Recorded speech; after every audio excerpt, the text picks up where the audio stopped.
ಹರಿಕಥಾಮೃತ ಸಾರ ಗುರುಗಳ ಕರುಣದಿಂದ ಪನಿತು ಪೇಳುವೆ ಪರಮ ಭಗವದ್ಭಕ್ತರಿದನಾದರದಿ ಕೇಳುವುದು. ಕಡು ಕರುಣೆ ನೀನೆಂದರಿದು ಹೇರುಡಲ ನಮಿಸುವೆ ನಿನ್ನಡಿಗೆ ಬೆಂಬಿಡದೆ ಪಾಲಿಸು ಪರಮ ಕರುಣಾ ಸಿಂಧು ಎಂದೆಂದು. ನಡು ನಡುವೆ ಬರುತ್ತೆಪ್ಪ ವಿಘ್ನವ ತಡೆದು ಭಗವನ್ ನಾಮ ಕೀರ್ತನೆ ನುಡಿದು ನುಡಿಸೆನ್ನಿಂದ ಪ್ರತಿ ದಿವಸದಲ್ಲಿ ಮರೆಯದಲೆ. ಇವತ್ತು ಬಲಿ ಪ್ರತಿಪದ. ಬಲಿಯ ನಿಗ್ರಹಕ್ಕೋಸ್ಕರ ಪರಮಾತ್ಮ ಅದಿತಿ ದೇವಿಯಲ್ಲಿ ವಾಮನಾವತಾರನ ತೆಗೆದುಕೊಳ್ತಾನೆ. ಆ ವಾಮನನ ಚರಿತ್ರೆಯನ್ನು ಇವತ್ತು ಹೇಳಬೇಕು ಅಂತ ಅಂದ್ಕೊಂಡಿದ್ದೆ. ಶ್ರೀಪಾದರಾಜರು ಈ ವಾಮನ ಪೂರ ಈ ಚರಿತ್ರೆಯನ್ನು ಬರೆದಿದ್ದಾರೆ. ಅದಿತಿ ದೇವಿಯು ಪಯೋವೃತವ ಮಾಡಿದಳಾಕೆ ಪತೆಯ ಆಜ್ಞೆ ಕೇಳಿಕೊಂಡು ಪೃಥ್ವಿಯನ್ನೆಲ್ಲ ಕ್ರಮಿಸಿದ ಸ್ವಾಮಿ ತಾಸುತನಾಗಿ ಅಲ್ಲೇ ಜನಿಸಿದ. ಜಾತ ಕರ್ಮವ ಮಾಡಿ ಮದುವೆಟ್ಟು ಮುದದಿಂದ ಪುಣ್ಯ ವಾಚನ ಮಾಡಿಕೊಂಡ. ಕೋಟಿ ಗೋದಾನವನ್ನು ಕೊಟ್ಟು ಕಶ್ಯಪ ತಾನು ಶ್ರೀಕೃಷ್ಣ ಗರ್ಪಿತವೆಂದು ದಶರಾತ್ರಿ ಕಳೆಯಲು ಅಸುರ ಸಂಹಾರಗೆ ಶಶಿಮುಖಿಯರೆಲ್ಲ ನೆರೆದು ಯಶವು ಚಿನ್ನದ ತೊಟ್ಟಿಲೊಳಗಿಟ್ಟು ತೂಗುತ್ತ ಹೆಸರು ಇಟ್ಟರು ವಾಮನನಂತ. ಅನ್ನಪ್ರಾಶನ ಮಾಡಿ ಚೌಲ ಕರ್ಮ ಮಾಡಿ ತನ್ನ ಬಂಧುಗಳನ್ನೆಲ್ಲ ಕರೆಸಿ 12 ವರ್ಷ ತಪವಿದ್ದು ಪಡೆದ.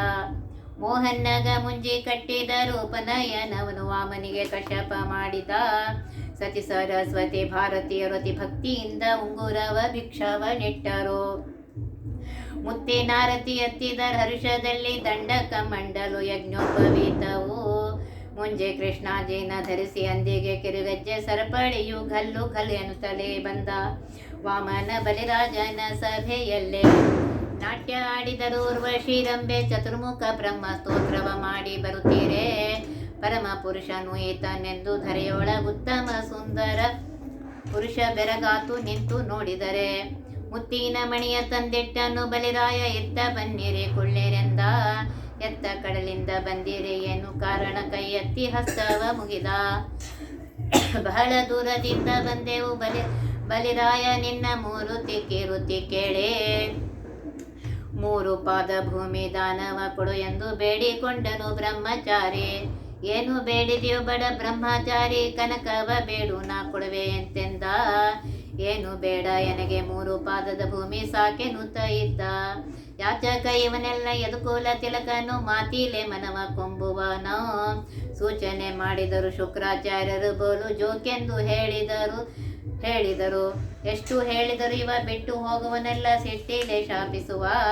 ಕೊಟ್ಟೇನು ಯದುಕುಲ ತಿಲಕಗೆ ದಾನವ ಕೊಟ್ಟ ಮಾತಿಗೆ ತಪ್ಪದೆಂದ. ಮುತ್ತಿನ ಗಿಂಡಿಲಿ ಉದಕವ ತಾರೆಂದು ತನ್ನ ವಲ್ಲಭೆಗೆ ಹೇಳಿದನು. ಅಂದ ಮಾತನ್ನು ಕೇಳಿ ತಪ್ಪದಂಗೆ ಮುತ್ತಿನ ಗಿಂಡೆಲಿ ಉದಕವ ತಂದಳು. ವಿದ್ಯಾವಳಿ ಸಭೆಯಲ್ಲಿ ಪನ್ನಂಗ ಶಯನನ ಪಾದ ಪದ್ಮವ ತೊಳೆದು ಧನ್ಯರಾದೇವೆನಲು. ಉತ್ತಮ ಪುರುಷನ ಪಾದ ಪದ್ಮ ತೊಳೆಯಲು ಸುರನಜಿ ಸುತ್ತಿ ಹರಿದಿತು 4 ಬ್ರಹ್ಮಾಂಡ. ಇನ್ನೊಂದು ಪಾದವ ಇಡಲಿಕ್ಕೆ ಸ್ಥಳವಿಲ್ಲ ಇನ್ನೆಲ್ಲಿ ಇಡಲಿ ಹೇಳೆಂದ. ನೆತ್ತಿಯ ಮೇಲಿಟ್ಟು ನಿಜವುಳ್ಳ ಪಾದ ಒತ್ತಿದ ಪಾತಾಳದಲ್ಲಿ. ಜನ್ನಿಗ ಹರಿಯ ಪಾದ ಕಂಡು ಅನ್ಯಾಯವೆಂಬರು ಜನರು. ನಾಭಿ ಕಮಲದಿಂದ ಬ್ರಹ್ಮದೇವರ ಪಡೆದ ಪಾದದಿಂದ ಭಾಗೀರಥಿ ಪಡೆದ. ಕೋರೆ ದಾಡಿಯಲಿಂದ ತುಂಗಭದ್ರೆ ಪಡೆದ ನಾರಾಯಣಗಿದು ಎಲ್ಲ. ಆಕ್ರಮಿಸಿದ ಸುತಳ ಲೋಕವನ್ನು ತ್ರಿವಿಕ್ರ ರೂಪಾಗಿ ನಿಂತ. ಅಷ್ಟ ಐಶ್ವರ್ಯ ಸೌಭಾಗ್ಯ ಸಂಪತ್ತು ಎಂಬ ಪಟ್ಟಣವ ನಿರ್ಮಿಸಿದ. ಪಟ್ಟ ಶಾಸನಗನ ಮಾಡಿದ ಬಲಿದಾಯಕ ಕೊಟ್ಟಾನು ಸುತಳ ಲೋಕವನು. ಬಲಿಯ ಕಾಯ್ದ ವದ್ಭಕ್ತ ವತ್ಸರ ಸ್ವಾಮಿ ಧರೆಯನ್ನು ಧರಿಸಿದ ದೇವ. ಬಲವಂತ ಸ್ವಾಮಿ ರಂಗ ವಿಠಲನ ಅನುದಿನದಲ್ಲಿ ನೆನೆ ಕಂಡ್ಯ ಮನವೇ.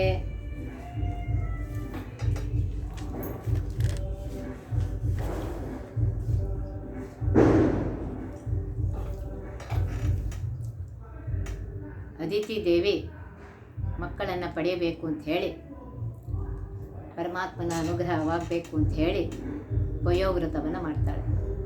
ಪಯೋವೃತ ಅಂತಂದರೆ ಹಾಲನ್ನು ಬಿಟ್ಟು ಬೇರೆ ಏನೂ ತೆಗೆದುಕೊಳ್ಳುವಂಗಿಲ್ಲ.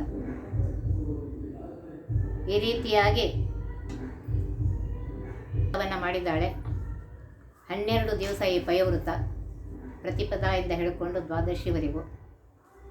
ಏಕಾದಶಿ ದಿವಸ ಏನೂ ಇಲ್ಲ. ದ್ವಾದಶಿ ದಿವಸ ಪಾರಣೆ ಮತ್ತೆ ಹಾಲಿನಿಂದಲೇ. ಇಂತಹ ಪಯೋವ್ರತವನ್ನು ಪತಿಯ ಆಜ್ಞೆಯನ್ನು ಕೇಳಿಕೊಂಡು ಅಂತ ಹೇಳ್ತಾ ಇದ್ದಾರೆ. ಯಾವುದೇ ವ್ರತವನ್ನು ಮಾಡಬೇಕಾದರೂ ಪತಿಯ ಆಜ್ಞೆಯನ್ನು ಕೇಳ್ಕೋಬೇಕು. ಆಕೆಯ ಪಯೋವ್ರತಕ್ಕೆ ಸಂತುಷ್ಟನಾದ ಪರಮಾತ್ಮನು,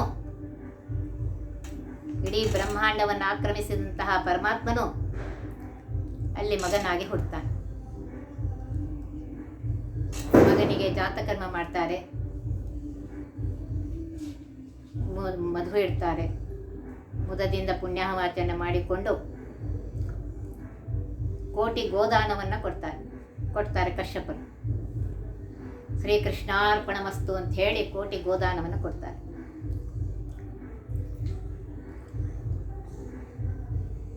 ಹತ್ತು ದಿವಸ ಆದ ಮೇಲೆ ಮಗುವಿಗೆ ಶಶಿಮುಖಿಯರೆಲ್ಲ ನಿಂತ್ಕೊಂಡು ಬಂಗಾರದ ತೊಟ್ಟಿನಲ್ಲಿ ಇಟ್ಟು ವಾಮನ ಅಂತ ಹೆಸರಿಟ್ಟು ತೂಗ್ತಾರೆ. ಆಮೇಲೆ ತೊಟ್ಟಲೆಲ್ಲ ಆದಮೇಲೆ ಮತ್ತೆ ಸ್ವಲ್ಪ ದೊಡ್ಡವನಾದ ಮೇಲೆ ಅನ್ನಪ್ರಾಶನ, ಚೌಲಕರ್ಮ, ಈ ಎಲ್ಲ ಕಾರ್ಯಕ್ರಮಗಳನ್ನು ವಯಸ್ಸಿಗನುಗುಣವಾಗಿ ಕಶ್ಯಪರು ತಮ್ಮ ಬಂಧುಗಳನ್ನೆಲ್ಲ ಕರೆಸಿ ಮಾಡ್ತಾರೆ. 12 ವರ್ಷ ತಪವಿದ್ದು ಪಡೆದಂಥ ಮಗ ಇವನು. ಅವನಿಗೆ ಎಲ್ಲ ಸರಿಯಾಗಿ ಮಾಡಬೇಕು ಅಂತ ಮಾಡ್ತಾರೆ. ಮೋಹನ್ನಗೆ ಮುಂಜೀವಿ ಕಟ್ಟಿದರು, ಸುಂದರನಾಗಿರುವಂತಹ ವಾಮನನಿಗೆ ಮುಂಜುವೆ ಮಾಡ್ತಾರೆ. ಉಪನಯನವನ್ನು ವಾಮನಿ ಕಶ್ಯಪ ಮಾಡಿದಾಗ ಸರಸ್ವತಿ, ಭಾರತಿ, ಸತೀದೇವಿ ಎಲ್ಲರೂ ಅತಿ ಭಕ್ತಿಯಿಂದ ಆ ಬ್ರಹ್ಮಚಾರಿ ಭವತಿ ಭಿಕ್ಷಾಂದೇಹಿ ಅಂತ ಹೇಳಿದಾಗ ಉಂಗುರವನ್ನು ಭಿಕ್ಷೆ ಹಾಕ್ತಾರೆ. ಆಮೇಲೆ ಎಲ್ಲರೂ ಸಂತೋಷದಿಂದ ಮುತ್ತಿನ ಆರತಿಯನ್ನು ಎತ್ತಾರೆ. ಮಗುವಿಗೆ, ಬ್ರಹ್ಮಚಾರಿಗೆ ದಂಡ, ಕಮಂಡಲ, ಯಜ್ಞೋಪವೀತ, ಮುಂಜೆ ಕೃಷ್ಣಾರ್ಜುನ ಎಲ್ಲ ವಾಮನ ಧರಿಸಿಕೊಂಡು ಬಲಿರಾಜನ ಸಭೆಯಲ್ಲಿ ಅಂದಿಗೆ ಕಿರುಗೆಜ್ಜೆ ಸರಪಳಿಯು ಗಲ್ಲು ಗಲ್ಲೆನ್ನುತ್ತಾ ಅಂತ ಹೇಳ್ತಾರೆ. ಬಲಿರಾಜನ ಸಭೆಗೆ ವಾಮನ ಬರ್ತಾರೆ. ಊರ್ವಶಿ, ರಂಭೆ ಎಲ್ಲ ಅಪ್ಸರಾ ಸ್ತ್ರೀಯರು ಸಂತೋಷದಿಂದ ನಾಟ್ಯವಾಡ್ತಾ ಇದ್ದಾರೆ. ಚತುರ್ಮುಖ ಬ್ರಹ್ಮದೇವರು ಸ್ತೋತ್ರ ಮಾಡಿ ಬರ್ತಾ ಇದ್ದಾರೆ. ಇವನು ಸರ್ವೋತ್ತಮನಾಗಿರುವಂತಹ ಪರಮ ಪುರುಷನಾಗಿರುವಂತಹ ಪರಮಾತ್ಮನೇ ಅಂತ ಹೇಳಿ ಆ ಸುಂದರನಾದ ಬಾಲಕನನ್ನು ನೋಡಿ ಎಲ್ಲರೂ ಬೆರಗಾಗ್ತಾರೆ.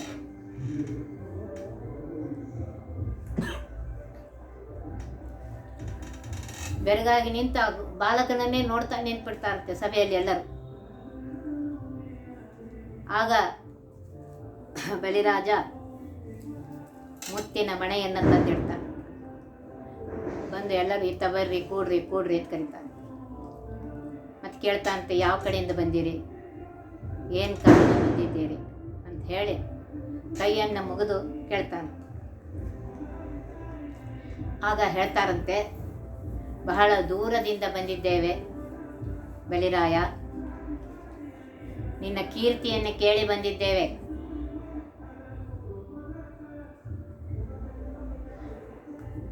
ಬ್ರಹ್ಮಚಾರಿ ಹೇಳ್ತಾನಂತೆ, ನನಗೇನು ಬೇಡ, 3 ಪಾದ ಭೂಮಿ ದಾನವನ್ನು ಕೊಡು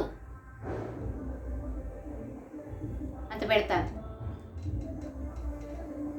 ಆಗ ಬಲಿರಾಯ ಅಂತಾನಂತೆ, ಬಲಿರಾಜ, ಏ ಬಡ ಬ್ರಹ್ಮಚಾರಿ, ನಿಂಗೆ ಬೇಡಲಿಕ್ಕೂ ಬರಂಗಿಲ್ವೋ, ಏನು ಬೇಡಿದ್ಯೋ, 3 ಪಾದ ಭೂಮಿ ಅಂತ ಇದೆಯಾ, ಬಂಗಾರ ಕೊಡ್ತೇನೆ, ಏನು ರಾಜ್ಯ ಕೊಡ್ತೇನೆ, ಎಲ್ಲ ಕೊಡ್ಲಿಕ್ಕೆ ತಯಾರಿದ್ದೇನೆ, ಏನು ಬೇಕು ಬೇಡು ಅಂದಾಗ ವಾಮನ ಹೇಳ್ತಾನೆ, 3 ಪಾದದ ಭೂಮಿ ಸಾಕೆನುತ, ನಂಗೆ 3 ಪಾದ ಭೂಮಿ ಸಾಕಪ್ಪ. ಪರಮಾತ್ಮ ಬೇಡುವವನಲ್ಲ, ಯಾಚಕನಲ್ಲ ಅವನು, ಯದುಕುಲ ತಿಲಕ ಶ್ರೀಕೃಷ್ಣನೇ ಅವನು.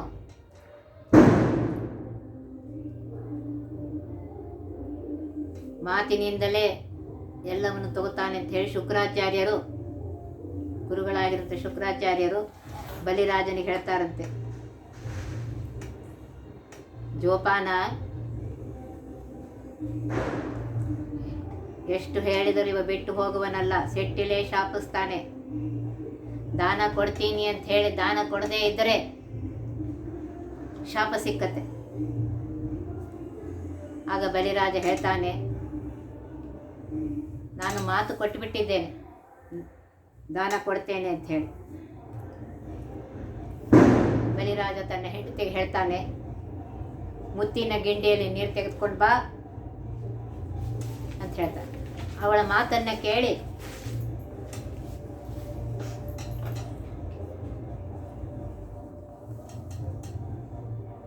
ಆಕೆ, ವಿಂಧ್ಯಾವಳಿ ಅಂತ ಅವಳ ಹೆಸರು, ಮುತ್ತಿನ ಗಿಂಡಿಯಲ್ಲಿ ನೀರನ್ನು ತೆಗೆದುಕೊಂಡು ಬರ್ತಾಳೆ. ಪನ್ನಂಗಶಯನನ ಪಾದ ಪದ್ಮ ತೊಳೆದು ಧನ್ಯರಾದೆವೆನಲು. ಇವನು ಸಾಮಾನ್ಯ ಬಾಲಕನಲ್ಲ, ಶೇಷಶಾಹಿಯಾಗಿರುವಂತಹ ಪರಮಾತ್ಮನೇ ಆಗಿದ್ದಾನೆ. ಆ ಪರಮಾತ್ಮನ ವಾಮನನ ಪಾದ ಪದ್ಮವನ್ನ ತೊಳೆದು ಧನ್ಯರಾದೆವು ಅಂತ ಇದ್ದಾರೆ. ಆ ಉತ್ತಮ ಪುರುಷನಾಗಿರುವಂತಹ, ಸರ್ವೋತ್ತಮನಾಗಿರುವಂತಹ ಪರಮಾತ್ಮನ ಪಾದ ಪದ್ಮವನ್ನು ತೊಳೆದರೆ ಆ ನೀರೇನಾಯ್ತು ಗೊತ್ತೇನು? ಆ ನೀರು ಇಡೀ ಬ್ರಹ್ಮಾಂಡ ಸುತ್ತಿ ಹರಿತದೆ. ಎಲ್ಲ ಕಡೆಗೂ ಆ ನೀರು ಬ್ರಹ್ಮಾಂಡದ ಸುತ್ತಿ ಹರಿತಾ ಇದೆಯಾ.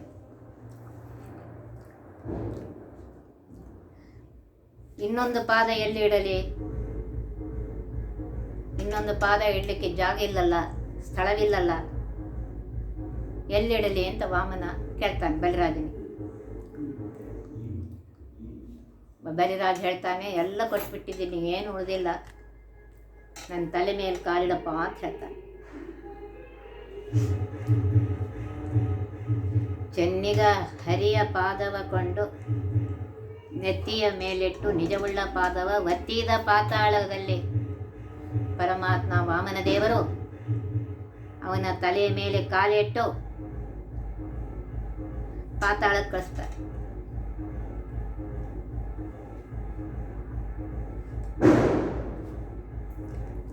ಆಗ ಜನರೆಲ್ಲರೂ ಅನ್ಯಾಯ ಅನ್ಯಾಯ ಅಂತ ಇದ್ದಾರೆ.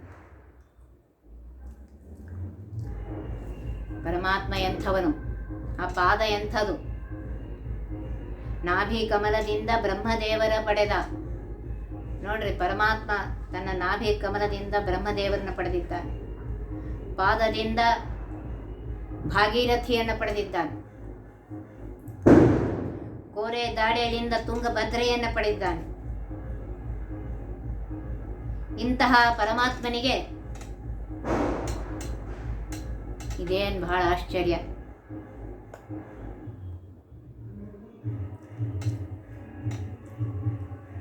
ಅವನು ದಾನ ಕೊಟ್ಟ ತಕ್ಷಣ ಇದೆಲ್ಲ ಲೋಕವನ್ನು ಆಕ್ರಮಿಸಿ ತ್ರಿವಿಕ್ರಮ ರೂಪನಾಗಿ ನಿಂತ. ಆ ಪುಟ್ಟ ಬಾಲಕ ತ್ರಿವಿಕ್ರಮ ರೂಪನಾಗಿ ನಿಂತ.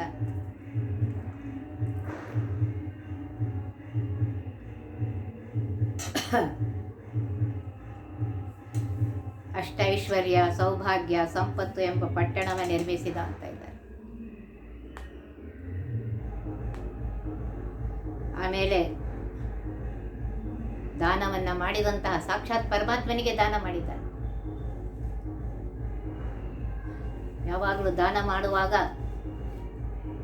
ಎಚ್ಚರ ಇರಬೇಕು. ನಾವು ಎದುರಿಗಿರುವ ವ್ಯಕ್ತಿಗಳಿಗೆ ಕೊಡ್ತಾ ಇಲ್ಲ, ಅವರ ಅಂತರ್ಗತ ಭಾರತೀಯ ರಮಣ ಮುಖ್ಯ ಪ್ರಾಣಾಂತರ್ಗತ ಪರಮಾತ್ಮನಿಗೆ ಕೊಡ್ತೀವಿ ಅಂತ ಹೇಳಿ ಸಂಕಲ್ಪ ಮಾಡ್ತೇವೆ.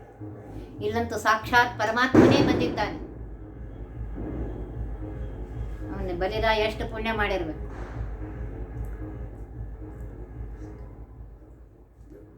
ಅವ ಏನು ಮಾಡ್ತಾನೆ, ಆಮೇಲೆ 3ನೇ ಪಾದ ಎಲ್ಲಿಡ್ಲಿ ಅಂತ ಹೇಳಿ ಪರಮಾತ್ಮ ತ್ರಿವಿಕ್ರಮನಾಗಿ ನಿಂತ್ಬಿಡ್ತಾನೆ.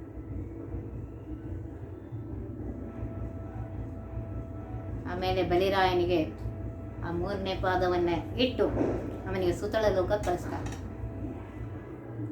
ಆ ಸುತಳ ಲೋಕದಲ್ಲಿ ಒಳ್ಳೆ ಪಟ್ಟಣ ಗಿಟ್ಟಣ ಎಲ್ಲ ಅನುಕೂಲತೆಯನ್ನು ಮಾಡಿಕೊಟ್ಟು ಇಲ್ಲೇ ಇರು ಅಂತ ಹೇಳಿ ಹೇಳ್ತಾನೆ. ಮತ್ತೆ ಪರಮಾತ್ಮ ದಾನ ಕೊಟ್ಟಿದ್ದಕ್ಕೆ ಆ ಬಲಿಯ ಬಾಗಿಲನ್ನು ಕಾಯ್ತಾ ಇದ್ದಾನೆ. ಭಕ್ತವತ್ಸಲ ಅಂತ ಹೇಳ್ತಾ ಇದ್ದಾನೆ. ಪರಮಾತ್ಮ ಭಕ್ತವತ್ಸಲ, ಅವನಿಗೆ ಏನೂ ಬೇಕಾಗಿಲ್ಲ. ಭಕ್ತಿಯಿಂದ ಯಾರು ಅವನನ್ನು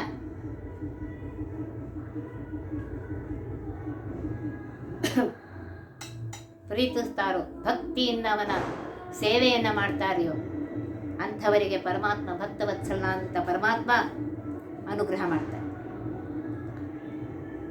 ಇಂತಹ ಭಕ್ತವತ್ಸಲನಾಗಿರುವಂತಹ ಪರಮಾತ್ಮ ಆ ದಾನವನ್ನು ಕೊಟ್ಟಂತಹ ಬಲಿರಾಯನ ಕೆಳಗೆ ಒತ್ತೆ ಆ ಸುತ್ತಲ ಲೋಕಕ್ಕೆ ಇದು ಮಾಡಿ ಅವನ ಮನೆಯ ಬಾಗಿಲನ್ನು ಇವತ್ತಿಗೂ ಕಾಯ್ತಾ ಇದ್ದಾನೆ. ಅದಕ್ಕೆ ಹೇಳ್ತಾ ಇದ್ದಾರೆ ಭಕ್ತವತ್ಸಲ. ಇಡೀ ಬ್ರಹ್ಮಾಂಡವನ್ನು ಉದ್ಧರಿಸಿದಂತಹ ಪರಮಾತ್ಮ ಇವನು. ಅತ್ಯಂತ ಬಲವಂತನಾದಂತಹ, ಸರ್ವೋತ್ತಮನಾಗಿರುವಂತಹ, ಸರ್ವೋತ್ಕೃಷ್ಟನಾಗಿರುವಂತಹ, ಸರ್ವಸ್ವಾಮಿಯಾಗಿರುವಂತಹ ಪರಮಾತ್ಮ ಇವನು. ಶ್ರೀಪಾದರಾಜರು ಹೇಳ್ತಾರೆ, ಇಂತಹ ಪರಮಾತ್ಮನನ್ನ, ರಂಗವಿಠಲನನ್ನ ಅನುದಿನ ನೆನೆ ಕಂಡ್ಯ ಮನವೇ. ಯಾವಾಗಲೂ ಈ ಪರಮಾತ್ಮನ ಸ್ಮರಣೆಯನ್ನು ಮಾಡು. ಈಗಷ್ಟೇ ಸ್ಮರಣೆ ಮಾಡಿದೆ, 5 ನಿಮಿಷ ಮಾಡಿದೆ, 10 ನಿಮಿಷ ಅಲ್ಲ, ಒಂದು ಕ್ಷಣವೂ ಬಿಡದೆ ಆ ಪರಮಾತ್ಮನ ಸ್ಮರಣೆ ಮಾಡು. ಆ ಪರಮಾತ್ಮ ಅನುಗ್ರಹ ಮಾಡ್ತಾನೆ ಅಂತ ಹೇಳಿ ಹೇಳ್ತಾ ಇದ್ದಾರೆ. ಈ ರೀತಿಯಾಗಿ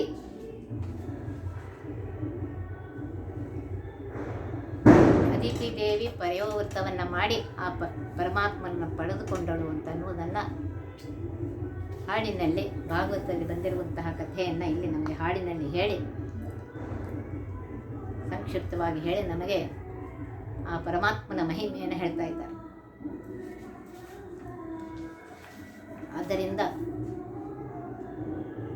ಪರಮಾತ್ಮನ ಅನುಗ್ರಹ ಪಡೆಯಬೇಕಾಗಿದ್ದರೆ ಪರಮಾತ್ಮನಿಗೆ ನಮ್ಮ ಶ್ರೀಮಂತಿಕೆ, ನಮ್ಮ ಇದೆಲ್ಲ ಬೇಕಾಗುತ್ತೆ. ಅವನಿಗೆ ಬೇಕು ಭಕ್ತಿ, ಅತ್ಯಂತ ಭಕ್ತಿ. ಅದನ್ನು ನೋಡ್ತಾನೆ ಪರಮಾತ್ಮ. ಆ ಭಕ್ತಿ ನೋಡಿ ಅನುಗ್ರಹ ಮಾಡ್ತಾನೆ. ಅದಕ್ಕೆ ಅವನಿಗೆ ಭಕ್ತವತ್ಸಲ ಅಂತ ಕರೀತಾರೆ.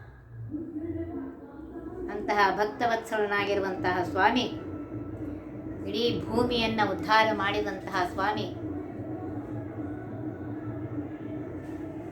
ಅಂತಹ ಶ್ರೀಪಾದರಾಜರು ಅಂತಹ ರಂಗವಿಠಲನನ್ನು ಯಾವಾಗಲೂ ನೆನೆ, ಪ್ರತಿ ಕ್ಷಣವೂ ನೆನೆ.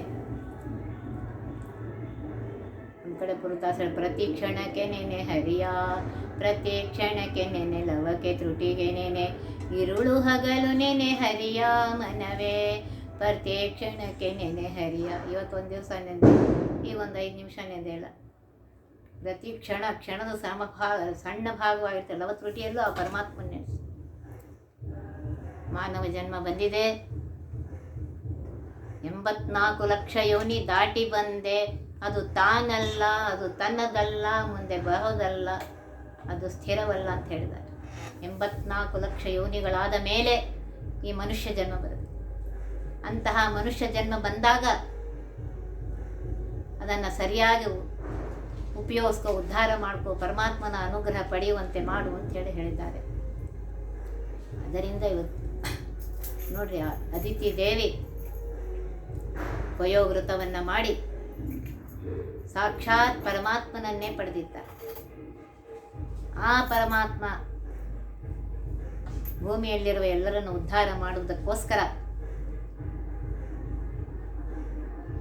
ತೋರಿಸ್ಕೊಟ್ಟಿದ್ದಾನೆ. ಅಹಂಕಾರ ಅವುಗಳನ್ನು ಬಿಟ್ಟು ನೀವು ಯಾವ ವರ್ಣಾಶ್ರಮದಲ್ಲಿದ್ದೀರಿ ಆ ವರ್ಣಾಶ್ರಮ ಧರ್ಮಗಳನ್ನು ಪ್ರತಿ ಕ್ಷಣಕ್ಕೆ ಆ ಪರಮಾತ್ಮನ ನೆನೆಸುತ್ತಾ, ಅಪ್ಪ ಪರಮಾತ್ಮ ನೀನೇ ಭಾರತೀಯರ ಮುಖ್ಯ ಪ್ರಾಣಾಂತರ್ಗತನಾಗಿ ಅವುಗಳನ್ನ ಮಾಡಿಸ್ತಾ ಇದ್ದಿ, ಅನುಗ್ರಹ ಮಾಡು ಅಂತ ಹೇಳಿ ಬೇಡ್ಕೋಬೇಕು ಅಂತ ಹೇಳ್ತಾ ಇದ್ದಾರೆ.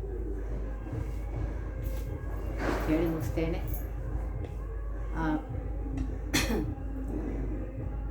ವಾಮನನ ಅನುಗ್ರಹ ನಮ್ಮೆಲ್ಲರ ಮೇಲೆ ಆಗಲಿ ಅಂತ ಹೇಳಿ ಪ್ರಾರ್ಥನೆ ಮಾಡುತ್ತಾ ಮುಗಿಸ್ತೇನೆ. ಒತ್ತಿ ಬಹ ವಿಘ್ನಗಳ ಕಳೆದಪ ಮೃತ್ಯುವಿಗೆ ಮರೆ ಮಾಡಿ ಕಾಲನ ದೂತರಿಗೆ ಭೀಕರವ ಪುಟ್ಟಿಸಿ ಸಕಲ ಸಿದ್ಧಿಗಳ ಒತ್ತಿಗೊಳ್ಳಿಸಿ ಮಿನರು ಹೇಕ್ಷಣ ನೃತ್ಯ ಮಾಡುವರವರ ಮನೆಯೊಳು ನಿತ್ಯ ಮಂಗಳ ಹರಿಕಥಾಮೃತ ಸಾರ ಪಠಿಸುವರ.